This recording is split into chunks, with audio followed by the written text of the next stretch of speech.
Pride and Prejudice, Chapter 26. Mrs. Gardiner's caution to Elizabeth was punctually and kindly given on the first favourable opportunity of speaking to her alone. After honestly telling her what she thought, she thus went on.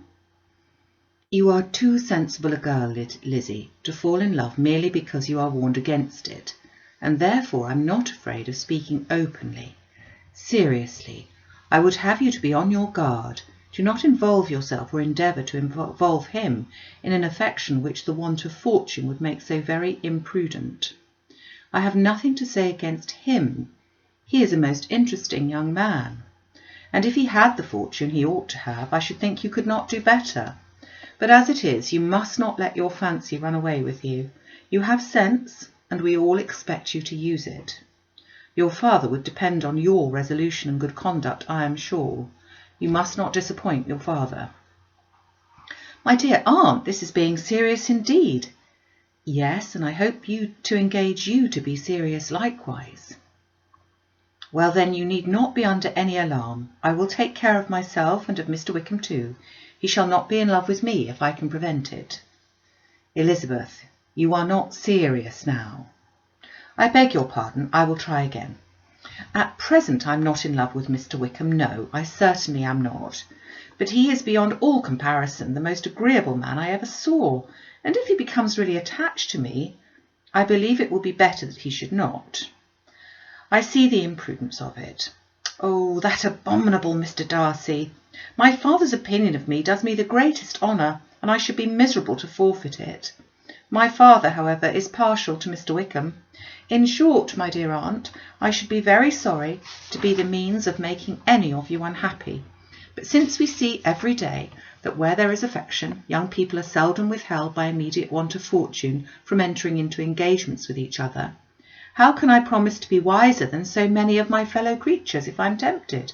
Or how am I even to know that it would be wisdom to resist? All that I can promise you, therefore, is not to be in a hurry. I will not be in a hurry to believe myself his first object. When I am in company with him, I will not be wishing. In short, I will do my best. Perhaps it will be as well if you discourage his coming here so very often. At least you should not remind your mother of inviting him." "As I did the other day," said Elizabeth with a conscious smile. "Very true. It will be wise in me to refrain from that. But do not imagine that he's always here so often. It is on your account that he has been so frequently invited this week. You know my mother's ideas as to the necessity of constant company for her friends. But really, and upon my honour, I will try to do what I think to be the wisest, and now I hope you are satisfied." Her aunt assured her that she was, and Elizabeth, having thanked her for the kindness of her hints, they parted. A wonderful instance of being given advice on such a point without being resented. Mr. Collins returned into Hertfordshire soon after it had been quitted by the Gardiners and Jane, but as he took up his abode with the Lucases, his arrival was no great inconvenience to Mrs. Bennet. His marriage was now fast approaching, and she was at length so far resigned as to think it inevitable, and even repeatedly to say in an ill-natured tone that she wished they might be happy. Thursday was to be the wedding day, and on Wednesday Miss Lucas paid her farewell visit, and when she rose to leave, Elizabeth, ashamed of her mother's ungracious and reluctant good wishes, and sincerely affected herself, accompanied her out of the room. As they went downstairs together, Charlotte said, "I shall depend on hearing from you very often, Eliza." "That you certainly shall. And I have another favour to ask. Will you come and see me? We shall often meet, I hope, in Hertfordshire. I'm not likely to leave Kent for some time. Promise me, therefore, to come to Hunsford." Elizabeth could not refuse, though she foresaw little pleasure in the visit. "My father and Maria are to come to me in March," added Charlotte, "and I hope you will consent to be of the party. Indeed, Eliza, you will be as welcome to me as either of them." The wedding took place. The bride and bridegroom set off for Kent from the church door, and everybody had as much to say or to hear on the subject as usual. Elizabeth soon heard from her friend, and their correspondence was as regular and frequent as it ever had been. That it should be equally unreserved was impossible. Elizabeth could never address her without feeling that all the comfort of intimacy was over, and though determined not to slacken as a correspondent, it was for the sake of what had been rather than what was. Charlotte's first letters were received with a good deal of eagerness. There could not be but curiosity to know how she would speak of her new home, how she would like Lady Catherine, and how happy she would dare pronounce herself to be. Though, when the letters were read, Elizabeth felt that Charlotte expressed herself on every point exactly as she might have foreseen. She wrote cheerfully, seemed surrounded with comforts, and mentioned nothing which she could not praise. The house, the furniture, neighbourhood, and roads were all to her taste, and Lady Catherine's behaviour was most friendly and obliging. It was Mr. Collins's picture of Hunsford and Rosings rationally softened, and Elizabeth perceived that she must wait for her own visit there to know the rest.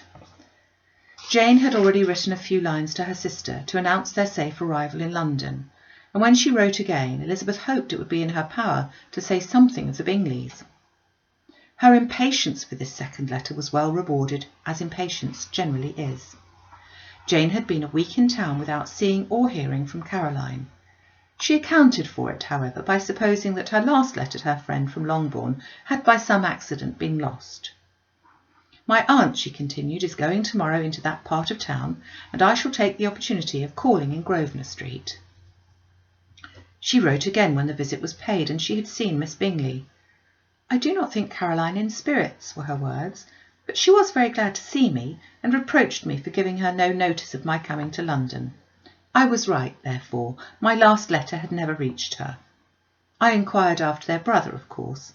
He was well, but so much engaged with Mr. Darcy that they scarcely ever saw him. I found that Miss Darcy was expected to dinner. I wish I could see her.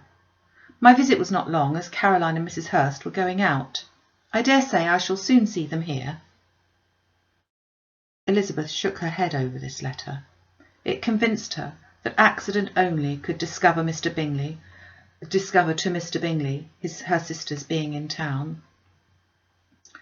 4 weeks passed away, and Jane saw nothing of him. She endeavoured to persuade herself that she did not regret it, but she could no longer be blind to Miss Bingley's inattention. After waiting at home every morning for a fortnight, and inventing every evening a fresh excuse for her, the visitor did at last appear. But the shortness of her stay, and yet more the alteration of her manner, would allow Jane to deceive herself no longer. The letter which she wrote on this occasion to her sister will prove what she felt. "My dearest Lizzie will, I'm sure, be incapable of triumphing in her better judgment at my expense, when I confess myself to have been entirely deceived in Miss Bingley's regard for me. But my dear sister, though the event has proved you right, do not think me obstinate if I still assert that, considering what her behaviour was, my confidence was as natural as your suspicion. I do not at all comprehend her reason for wishing to be intimate with me, but if the same circumstances were to happen again, I'm sure I should be deceived again. Caroline did not return my visit till yesterday, and not a note, not a line did I receive in the meantime. When she did come, it was very evident that she had no pleasure in it. She made a slight, formal apology for not calling before, said not a word of wishing to see me again, and was in every respect so altered a creature that when she went away I was perfectly resolved to continue the acquaintance no longer. I pity, though I cannot help blaming her. She was very wrong in singling me out as she did. I can safely say that every advance to intimacy began on her side. But I pity her because she must feel that she's been acting wrong, and because I'm very sure that anxiety for her brother is the cause of it. I need not explain myself farther, and though we know this anxiety to be quite needless, yet if she feels it, it will easily account for her behaviour to me.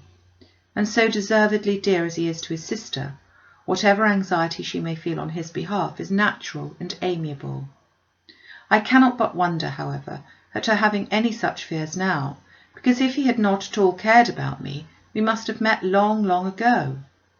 He knows of my being in town, I'm certain, from something she said herself, and yet it would seem, by her manner of talking, as if she wanted to persuade herself that he is really partial to Miss Darcy. I cannot understand it. If I were not afraid of judging harshly, I should almost be tempted to say that there is a strong appearance of duplicity in all this. But I will endeavour to banish every painful thought, and think only of what will make me happy, your affection, and the invariable kindness of my dear uncle and aunt. Let me hear from you very soon. Miss Bingley said something of his never returning to Netherfield again, of giving up the house, but not with any certainty. We had better not mention it. I am extremely glad that you have such pleasant accounts from our friends at Hunsford. Pray go and see them with Sir William and Maria, and I'm sure you'll be very comfortable there. Yours, etc. This letter gave Elizabeth some pain, but her spirits returned as she considered that Jane would no longer be duped by the sister at least. All expectation from the brother was now absolutely over. His character sunk on every review of it, and as a punishment for him, as well as a possible advantage to Jane, she seriously hoped he might really soon marry Mr. Darcy's sister, as by Wickham's account she would make him abundantly regret what he had thrown away. Mrs. Gardiner about this time reminded Elizabeth of her promise concerning that gentleman, and required information, and Elizabeth had such to send as might rather give contentment to her aunt than to herself. His apparent partiality had subsided. His attentions were over. He was the admirer of someone else. Elizabeth was watchful enough to see it all, but she could see it and write of it without material pain. Her heart had been but slightly touched, and her vanity was satisfying with believing she would have been his only choice had fortune permitted it. The sudden acquisition of £10,000 was the most remarkable charm of the young lady to whom he was now rendering himself agreeable. But Elizabeth, less clear-sighted perhaps in this case than in Charlotte's, did not quarrel for his wish of independence. Nothing, on the contrary, could be more natural, and while able to suppose that it cost him a few struggles to relinquish her, she was ready to allow it, in a wise and desirable measure for both, and could very sincerely wish him happy. All this was acknowledged to Mrs. Gardiner, and after relating the circumstances, she thus went on. I am now convinced, my dear aunt, that I have never been so much in love, for had I really experienced that pure and elevating passion, I should at present detest his very name, and wish him all manner of evil. But my feelings are not only cordial towards him, they are even impartial towards Miss King. I cannot find out that I hate her at all, or that I am in the least unwilling to think her a very good sort of girl. There can be no love in all this.